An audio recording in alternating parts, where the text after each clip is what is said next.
Hello and welcome to the classic Doctor Who marathon. I'm Dan. I'm Michael. And in this episode we're looking at the Sensorites. The Sensorites. Where do we start? Well, let's look at the overview. So, the premise is really good. Basically, They land on the TARDIS team land on a spaceship where has been crew, trapped around this planet, the Sensphere, and the crew aren't allowed to leave. A while out of time. And one of the crew members has gone mad. And basically, before they can do anything, the TARDIS lock gets taken By the Sensorites. And it's literally just a hand comes out of nowhere and goes. Whoop. But basically, every day the Sensorites come and they give them food. But they can also, the Sensorites are creatures that can read your thoughts, but also control your thoughts, which drives one of the crewmates crazy. So as a concept, it's pretty good. Yes, it's just executed. So poorly. we've just come from the Aztecs, which we described in our last review as the best story so far. Yeah, we gave it a 9 out of 10. The Sensorites. I mean, it's got promise. I'd only seen part 1 before we watched it. I hadn't seen it. And I came out of it thinking, this is the first story, but I've been bored watching it. Yeah, I mean, part 1. So far, no story had been bad. I mean, Keys of Marinus was a bit iffy, but they could have done a bit more with the crazy cousin because they introduce him as he's dangerous and don't go near him. But then when we finally meet him, he's just like not dangerous. Yeah, he's sort of we have this crazy guy, and then they cure him, and then he's just hello. I'm another stock character that we've had from before the Aztecs. I mean, basically, there's 3 crewmates on the ship. There's the crazy one, and then the girl, 2 others. and then the man. Boy. And the girl was going to get married to the crazy one, but basically there was the girl who was sympathetic, and then there was the other one who was the logical one. But ever since the crazy one got cured, the logical one wasn't ever seen again. Yeah, did he? He didn't die, did he? No, he stayed on the ship. He just sort of left basically, the story. Midway through the story, the Doctor, Susan, and Ian, and the girl and the crazy one go down to. I think it's called John, isn't he? Can I call him the crazy one? Fine. They get taken by the Sensorites to go down to the Senssphere, and Barbara gets looked after by the other one. I can't remember his name, and we never see the other one again. It's like his contract was only for the first half of the episode, but then Barbara comes down a couple of episodes later. I mean, Barbara disappears for 2 episodes. Yes, she probably went on holiday. Yeah, and she feels missed, doesn't she? It feels like there's a key part of the story missing. Especially since they still credit her in the end credits for those episodes. No, but we have episodes like the Keys of Marinus when the Doctor disappears. The rest of the story is strong enough to warrant his absence, whereas this, it doesn't feel like... It feels wrong. Yeah, so it sort of begins... Particularly because Susan's still given nothing to do. So let's go on to the villain. So the villain is one of the Sensorites who wants to get power. Who still doesn't trust the humans because there was this war originally because... Oh, I forgot about the humans were travelling and they realised that there was this they put something in this water. There was this special thing that was found in the Senssphere, which if they could collect, it would be a fortune for them and would help the human race strive. Since they didn't want their planet getting destroyed, they locked them in the place. Now, there was this war, and... A time war. No. The last great time. Shush. And then, when it finally comes to them coming down to the Senssphere again, the Sensorites trust them, except for this one, who gets an ally, and they decide to plot against the humans and try and, frame them. Yeah, we meet the human rebels who've poisoned the water for a total of about 1 minute. It's it's really weird. We meet them, it's like, you won the war! Yay, let's go and celebrate. Actually, you've lost the war. Can't they just murder them on this?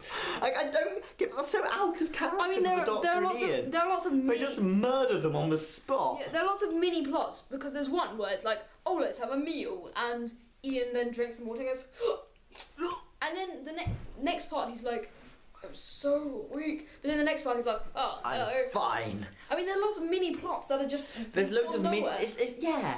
It's. I mean, there could have been one about the crazy person. That could be one. That's episode. like the first story. There could be like an episode about the crazy person. There could be another one about the poisoning water. There could be another one about the war, which could go into the rebels a lot more. And then they also find the rebels in this tunnel, which And it's with it going back to the Susan thing, like we discussed lengthfully last time. They tried to give Susan a lot, so saying I can't remember what she did in this story. She's They introduce her telepathy. Telepathy, which then gets brought on not later in the story, but if you think about it, later for the Third Doctor and the Master using sort of. Yeah, and that's interesting. I like that. I just wish they used that more in other stories. Yeah.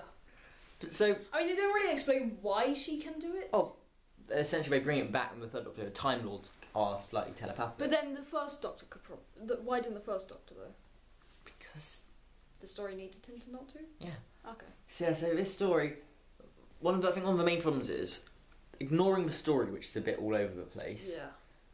I've There are always too many argued plots. the most important thing for TV and film isn't necessarily the story. It's about, and I find this when I'm writing films, I think this is interesting. Yeah, you need to keep an active engagement with audience, particularly in serialised television. Because let's say part one's really exciting and enjoyable, your audience member's going to go, oh, I'm going to come back next week for part two. If you're bored, you're going to be like, ugh, I don't particularly want to tune in. It's sort of like a horror film, so you know when you feel like there's going to be a shock and there isn't in a horror film. And it's like turning the door handle, throw it open, and there's no one there. That keeps the audience excited. Even if the plot's bad, having just like... Well, yeah, that's the thing. That's This story, as well as having a weak-ish narrative, this is the first story where I felt bored watching it. Like, I was thinking... Because we watched it on Saturday mornings, I was thinking, maybe I'm just tired, but then I found by the end, no, I can't deny it, I'm bored watching this story. Because even in the later parts, it seems to just drag on. It's sort of like the Daleks, but even more so. Because where there's a couple too many episodes. We were getting closer to the end. It just seemed to drag on. The Daleks could have been a 6-parter, and it would have worked perfectly. This Wait, how one was it again? 7 parts. This one is 6 parts, and could have been a 4-parter. I would say the Daleks could have been a 5-parter. I think that this one, you could have cut 2 parts. Yeah. Because the thing is, there's just scenes like where nothing happens. Like, I mean, part 4 and 5, they're the parts where effectively nothing happens to. Yeah. It's sort of like, ugh, why are we still on? That was the thing. I was sat there thinking, I want to go on to Reign of Terror. I mean, there were many scenes where... I don't want to be watching this story. There was one scene where one of the characters was in a room and they said, no, they've been gone too long. Let me do something. I'm going to go and find them. No, you must stay here. Oh, okay. And then later on it's There's like, so much filler dialogue. No, let's go again. No, we must wait. Oh, okay. The Sensorites themselves as monsters. They're not that creepy. I mean, I could see the actor's head underneath the mask, but Could you? a bit. But I mean, they didn't really make much of an impact on me. They look cool, but it's like, Well, you can tell the difference because they have a special collar. that's how they tell each other apart. It's like, how could you tell me apart? To him, he wears a hat. I don't. Apart from that, we are Therefore, identical. I mean, Dan, take a hat. Which one is me? I'm gonna Photoshop an image of you over me. This is gonna get cut out, right? That part where you I don't explain know. it. Anyway, so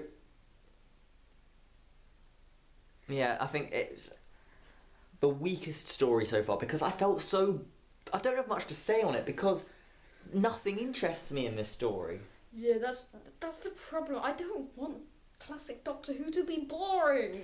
But the thing is, it's one of those things where, I mean, I've said Modern Who needs more episodes, and a lot of people with Classic Who have problems with the pacing. This is one of those stories which has a serious pacing problem because it's way too long. I mean, as in, you could cut 2 parts, so effectively almost an hour of this episode. and then you can make another hour. I mean, part 1 they spend walking around a spaceship. And then after that, there's so much where they're just sort of sat in a room. I mean, there's a lot of parts where... It's sort of the opposite of Keys of Marinus, which need... I mean, this is the same block. Couldn't we have taken one of these episodes and given it to Keys of Marinus? Something I've also realised is that they they actually do the same plot twice in the story. Because they do this one part, well, you know where we said there was one Sensorite who wanted to go against it and got an ally?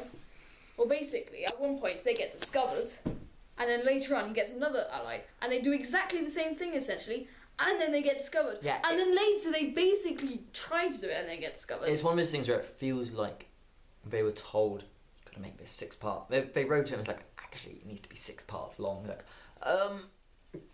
Control C, copy, paste. Yeah. So They could have made like another episode, 2-parter. rating out of 10. 4. 5? I think no. I don't think so because we've been very negative. I think 3, 4. No, because What you said the thing is, then, it's got some nice moments in it. It's got a really. Well, the thing is, it's got a great concept. that's the problem. I hate it when there's good concepts and That they're wasted. arguably makes it worse sometimes. I know. I reckon 3.5, 4. I'm gonna be nice. I'm gonna give it 4. I'm gonna give it benefit of the doubt because I feel like there was the whole must be 6 parts about it. Yeah. So I'm gonna give it a 4. Also, apparently the next And episode's really good. You are always gonna have a duff, Sadly. and I It's think it's like while Keys how- of Marinus was the first on it, this is the first. No, this wasn't up to standards. You know how last This time is you a- said that we are comparing it a lot to like Modern Who? Would you say that this is sort of the Sarango conundrum?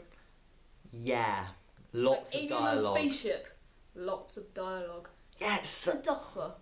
it's the first one where I've come out and said no.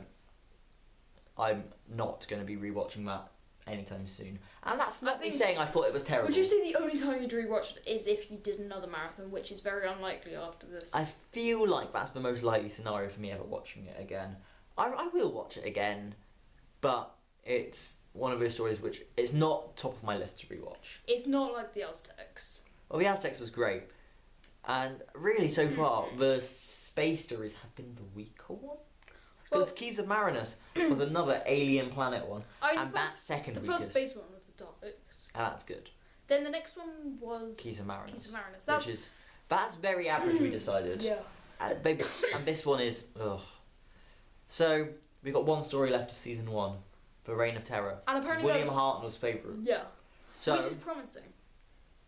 we'll see you next time for The Reign of Terror.